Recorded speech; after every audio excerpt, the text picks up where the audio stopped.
Hello, everyone. My name is Jessica Dell. I work for the Livingston Parish Library Watson branch. We are here to chat with Serene Conneeley, an author from Australia whose works include Mermaid Magic and The Swan Maiden, among many more amazing books, and I've read most of them. um, this chat kind of suits our summer reading program theme, which is Tales and Tales. She's written many fabulous magical tales, so to speak. And if you want, you can pause this video, grab your favorite hot beverage, as I have, to cozy up, settle in, and we will begin. Good morning, Serene. Oh, hi, how are you? Good. Well, it's evening here, so Of course. yep. Again, interesting enough, it is Thursday and it's still Wednesday where I'm at. And we're heading towards winter, whereas you're heading Heading towards towards summer. Yep. So whenever you see this video, know in Australia, Serene will be in the midst of winter while we'll be in the midst of summer.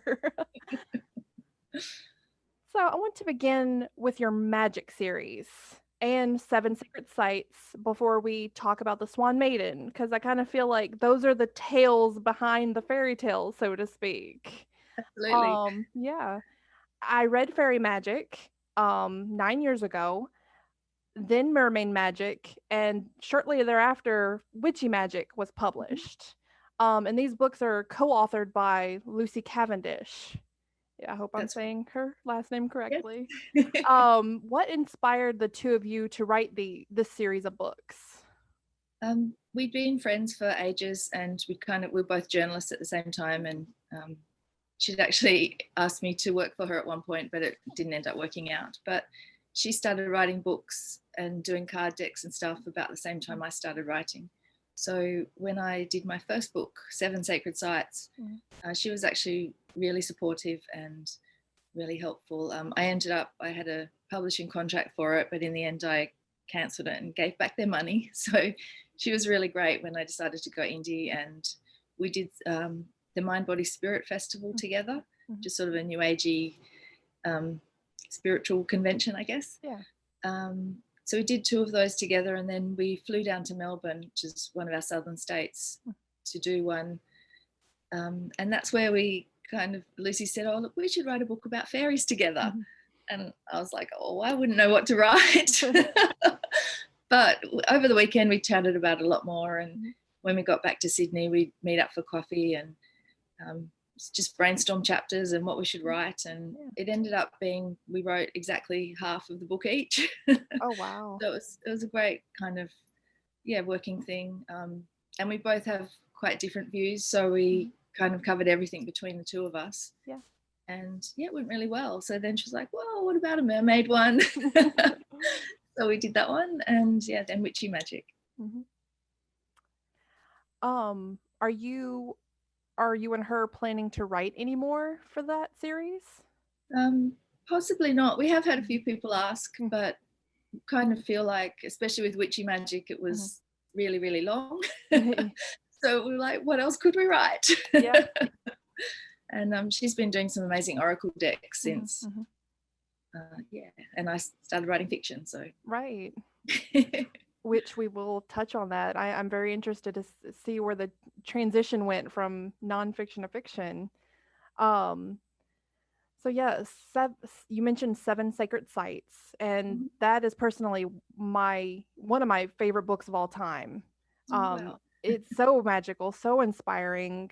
I just feel transported to all those beautiful magical places and almost envious because I would love to visit them. What was your favorite place to visit and why? My favorite was probably Glastonbury, which is a little village in England, sort of southwest England. And I went there first time in '98 and spent a week there just wandering around the countryside and climbing the Tor, sitting by the Chalice Well. And I've been back a lot since. Mm-hmm. When I got married years later, we went there on our honeymoon. So it was really nice to share that with my husband. And Oh, yeah. he ended up falling in love with it too. So whenever we can travel, not at the moment. Right. Yeah, we always include a few days there at least and just hang out. It's just so beautiful. I have to agree because we've talked about this and my own personal feelings for Avalon, which is what Glastonbury is said to be, the heart of Avalon. Um, the priestesses, right now, yeah, restrictions are in place where you can't even visit the well or the goddess temple. But Yeah. I'm very much looking forward to going to Glastonbury, and my husband's given me the green light. So as soon as those restrictions are lifted, Awesome. I'm planning to go. So I completely concur that is just sounds so beautiful. I can't say because I haven't been there yet, but I will. um, so yeah, Yeah. that transition from nonfiction to fiction, um, it started with Into the Mists, um, which is the first of what, 7 fiction books you've written now. Oh, and Um, plus uh, the Snow Queen's daughter. So that's 8. yeah. Yeah. Yeah, it's on its way. Oh wow. So you've actually Yeah. written a lot more fiction than the nonfiction, even though you started writing nonfiction. Mm. So did you face any challenges though at that beginning of that transition from nonfiction to fiction? It started off, I just thought I'll have a go, and Mhm. because I didn't know if I could write fiction. There's a thing called NaNoWriMo, which is National Novel Writing Month, and people all around the world in November just write crazily for 30 days and try and write 50,000 words, Mhm.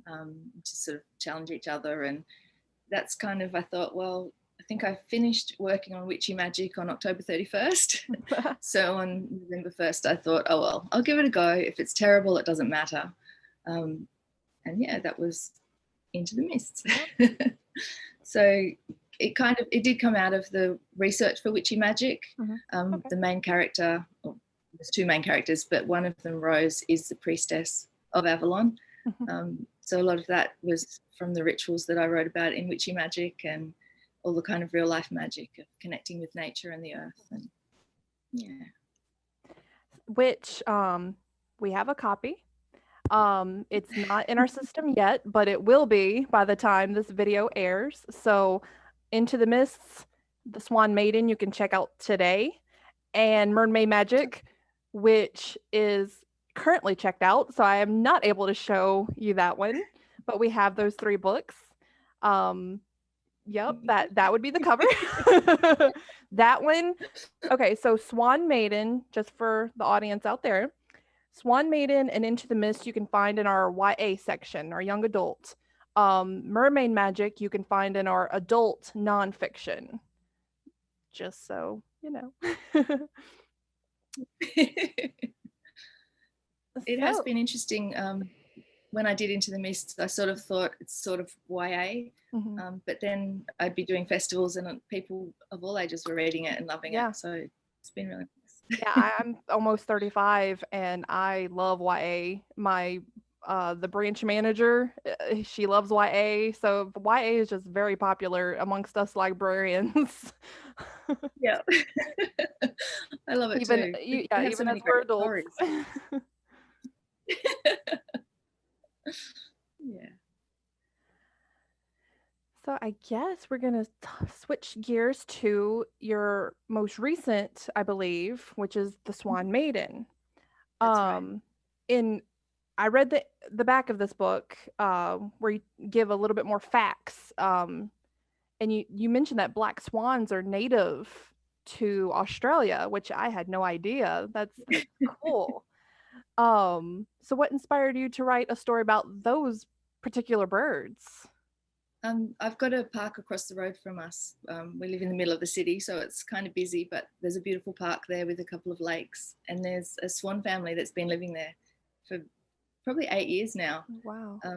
So each winter, spring, they have new little babies, which are adorable.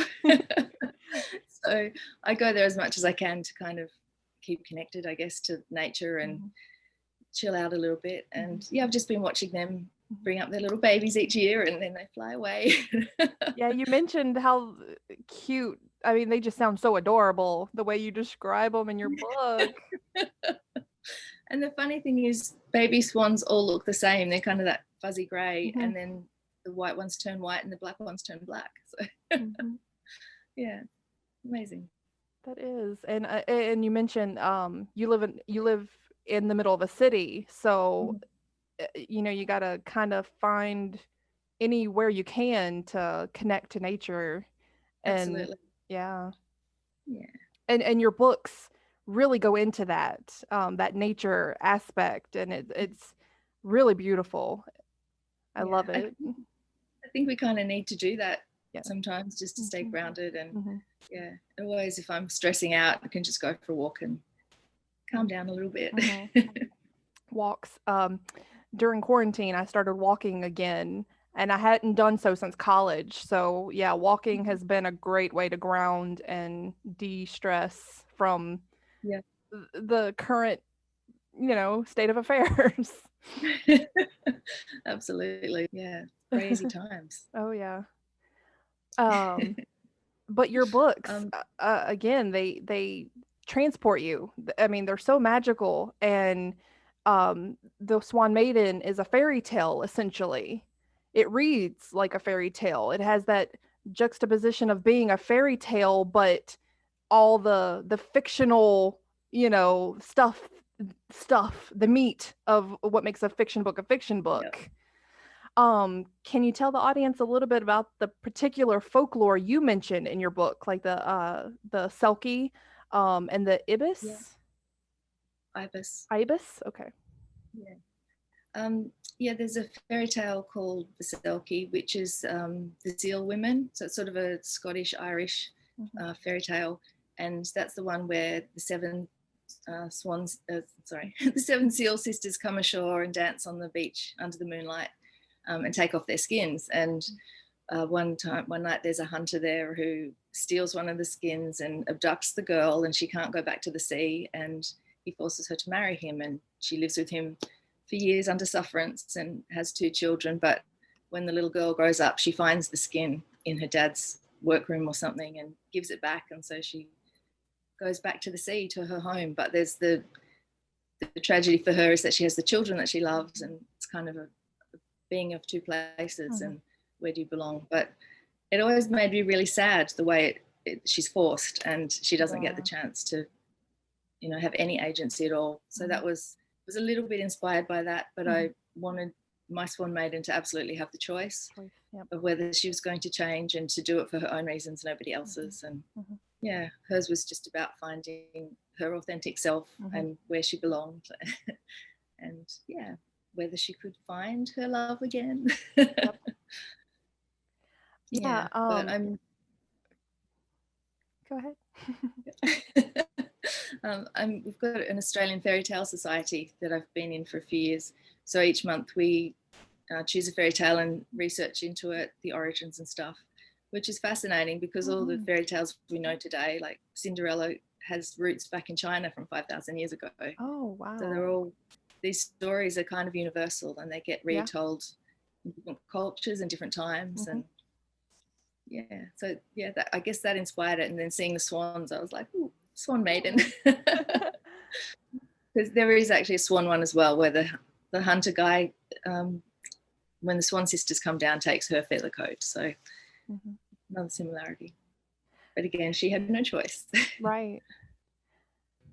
Yeah, so that was what inspired the Swan Maiden, just the combination. So it's an original fairy tale, but it has kind of little threads of other fairy tales. The Ibis. Now that one I have never heard. I had heard of the Selkie, the fairy tale, but what is the Ibis? And Actually, I don't think there is one, but we have ibises in our park. So they're quite strange white birds with long black hooked beaks, and Ooh. have a very bad reputation in Sydney, especially because their habitat has been taken. They've kind of Oh. moved into the city. So some people call them bin chickens Mhm. because they kind of jump up on bins and try and find food. Mhm. But yeah, there's a tree over there that they kind of all sit in together, and they look like little old wise men. So. Yeah. Yeah, I won't give any So anyway. spoilers, but that was pretty cool. I love how you weaved that into the fairy tale. I loved it. Which is why I thought it was a actual like the Selkie a pre-conceived. But no, you did that one all on your own. Love it. Yeah, and it was also really lovely because there's the three Into the Mist books, and then there's another trilogy in the same series. So that's all mostly set in England in a Glastonbury-like town. So it was really nice to write something set in Sydney and Yeah. streets that I walk down, and yeah, the harbour we get the ferry across.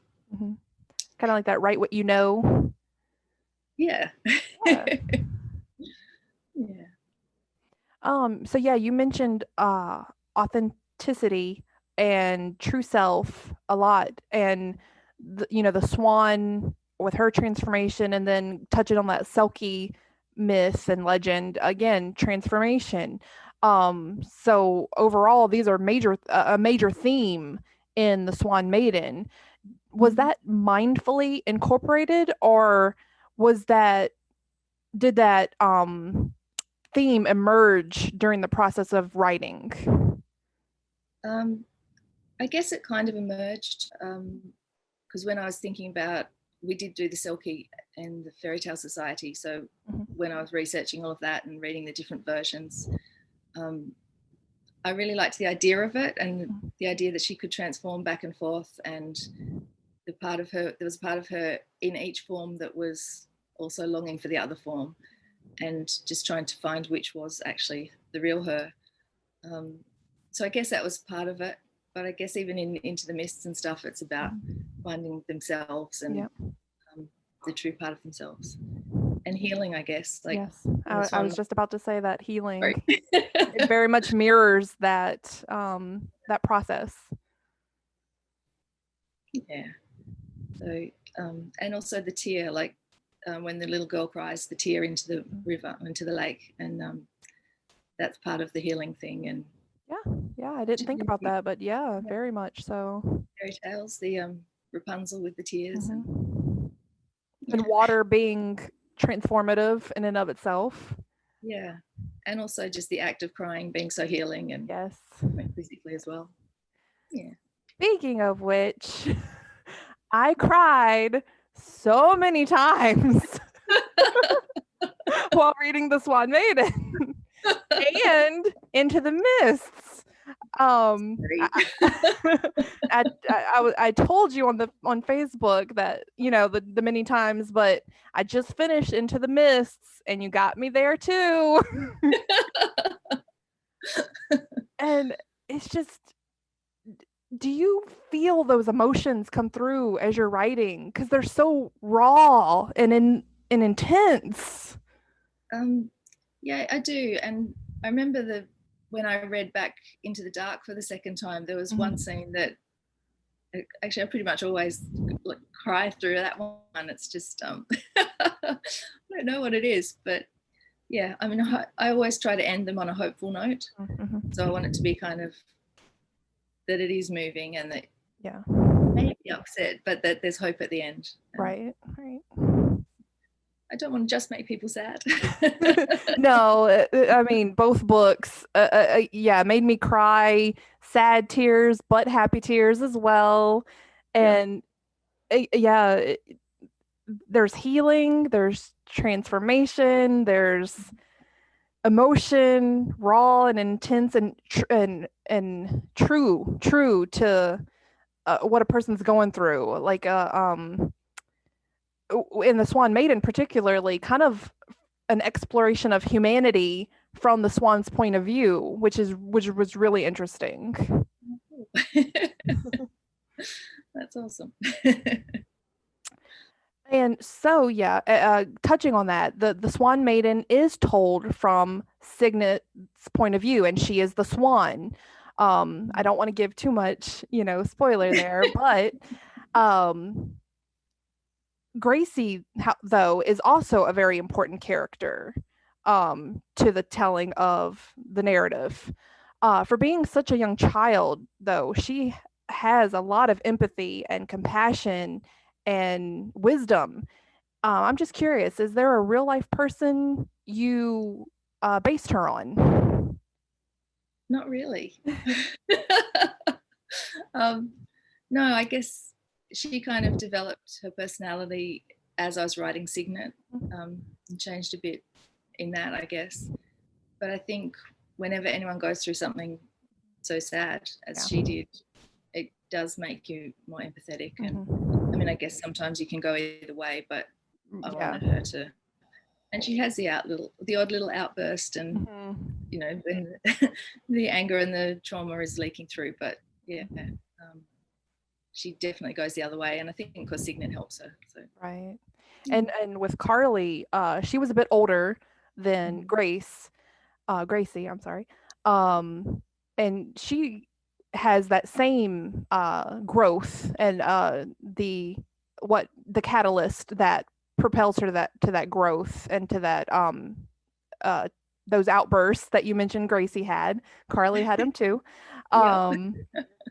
It's interesting because just because I read the books back to back, I can see that parallel of, it doesn't matter how old we are, we go through the same process of if we experience trauma, there's that onset of pain and anguish and outbursts, but then there's the healing, and then what you were saying about your books is there's that transformation at the end and the hope that we can overcome what initially traumatized us.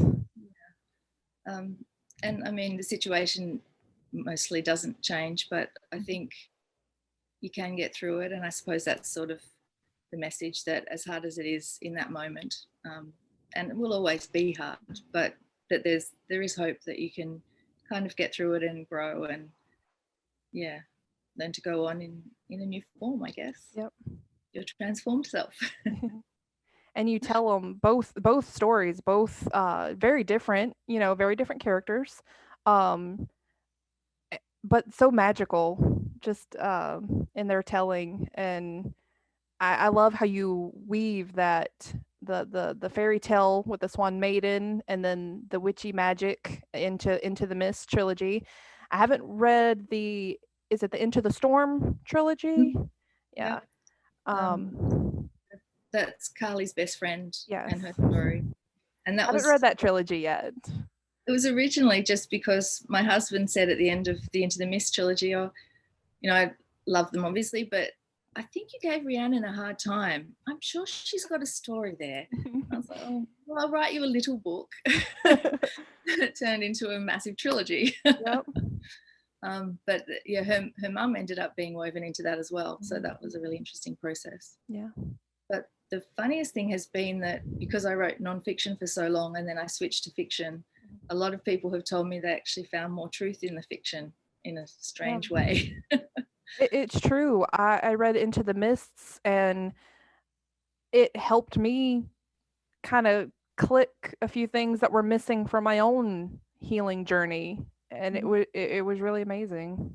Yeah. And so did the Swan Maiden. I mean, that's what I love about your writing in particular. And I've read, again, Fairy Magic 9 years ago, and of any author that I've read, your books have continually been an inspiration, continually been a healing aspect for me. And again, out of any author I've read, I've probably read the majority of your books as opposed to any other author, just because you write so deep and truthful and authentic, and you give that hope that despite what we go through in life, our trials and tribulations, we can hopefully, overcome. And you give that hope rings true in all your stories, and in nonfiction and fiction. Thank you. And I hope you, as the audience, can experience that same truth that I've come to journey along with Serene. So Serene, what's next? Do you have plans to start a new book or series?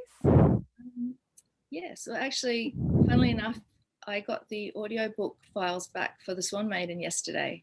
So I've been proofing that, reading through it, and just double checking everything's right. So it's funny that we're talking about it because I've just been re-emerged in it Yeah. over the last couple of days, which has been nice.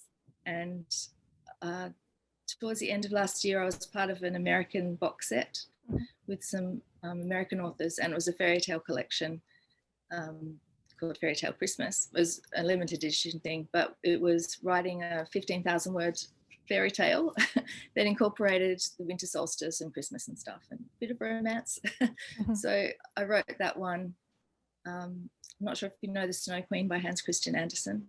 Yeah, but, I've heard of. So it's not based on that, but the character is her daughter, which she doesn't actually have in the fairy tale, but yeah. I decided she would have a daughter. So it's her story. So I wrote that one, and I'm currently making that into a book. So there's so much I had to cut out to fit down into the box set. Oh, that's exciting. So yeah, hopefully nearly finished. And then last NaNoWriMo in November, I wrote the first 50,000 words of the other half of that story, which is in The Snow Queen. The young boy is abducted by the Snow Queen, and his little friend Gerta, who's Greta in mine, she journeys off across the snowfields to save him. So yeah, with the next one I finish will be her story, which has been fun. That's awesome. Yeah. Well, thank you, Serene, so much for joining us today, or this morning, or this evening, whichever it is when you. I feel so upside down here sometimes. Different season, day and night. Which, from an author's perspective, writing on seasonal changes in nature and magic, you kind of have to do both. Yeah, think about it. Yeah. Okay, what is England experiencing as opposed to Australia? Yeah, absolutely. But it's so lovely to talk to you after so many years of chatting online. Well, thank you again, and thank you for joining us on this special chat with Serene Conneeley. Again, check out her books. You will not regret a single moment spent with her, and her writing is beautiful. Do also check out our other programs, upcoming events on and offline, and we'll see you soon. Bye.